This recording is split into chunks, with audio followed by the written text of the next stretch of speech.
Why is it important to talk about men's mental health? It is important because if we look at the suicide rates, it's going up and up and up, and it's not women, it's men.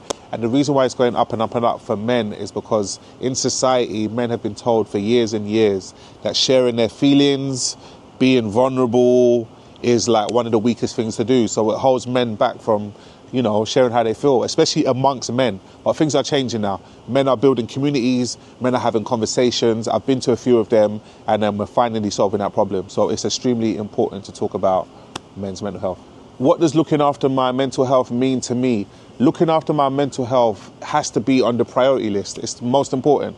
It's more important than chasing your dreams. It's more important than doing your work. It's most important because if your mental health is not in the right place, you can't do anything. They say the difference between mental health and mental illness is when how you feel mentally starts affecting your ability to be in society, your ability to have relationships, your ability to communicate, and you don't want that to happen. So in order to communicate, be in society and have relationships, you need to have good mental health.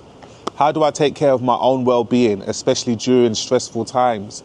I like to make sure that I take some time to myself. I have a very busy diary, and I make sure at least one of those days, I have 3 days off at least, that I can get back to myself and get in tune with myself. Being able to spend time with yourself is so important, and life is so busy. People come from work, come home, kids, work, home, and they never get a chance to, you know, reconnect with themselves. So during stressful times, I connect with myself, and I have a good support system that I can communicate with on a day-to-day basis. Why do I think some men still find it hard to talk about their feelings? I think it's hard because of the perception that society has put on men that do speak about their feelings.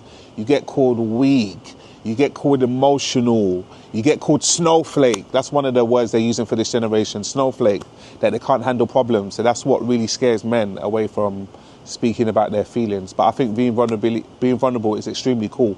I've been doing it, I'm still alive, haven't died, still here. What would I say to a mate that's struggling but doesn't feel able to speak up? I will try to share some of my experiences when I was struggling. That's why I feel like it's not good to live a perfect lifestyle. Because if you live a perfect life, you can't relate to anybody.